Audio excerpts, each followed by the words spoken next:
Jerry was stationed in Hawaii, working mostly as a staff writer for the Army newspaper Stars and Stripes.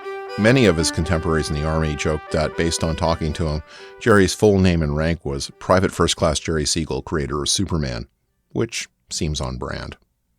Jerry initially did straight news for Stars and Stripes, but he soon got his own column called Take a Break with T5 Jerry Siegel, which was basically a space for Jerry to share what we would now call dad jokes from other servicemen. Which was fitting because in January 1944, Jerry's son Michael was born. Jerry was given leave to go back to Cleveland to see Bella and his new son. While he was stateside, Jerry resubmitted to DC an old idea that he'd pitched to his editors back in 1939. Superboy. Jerry had been talking up Superboy for years. In fact, Jerry and Joe's Saturday Evening Post profile ends up mentioning it. Messrs. Siegel and Schuster are now in the throes of creating another comic strip. It will be called Superboy, and this will confine itself to Superman's adolescence. When his super muscles, the mind recoils at the possibility, were employed in practical jokes.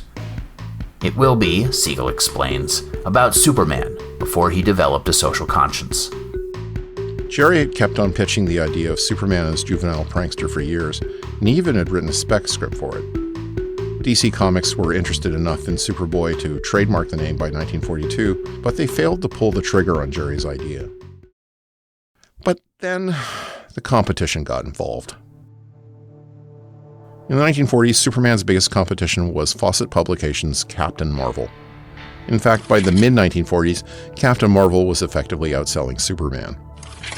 And one of the canny things Fawcett Publications did was spin the character of Captain Marvel off into a Marvel family, starting with a teenage version called Captain Marvel Jr.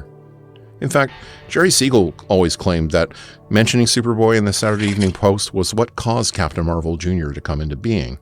Superman's makers wanted to have its own version of the Marvel family for Superman.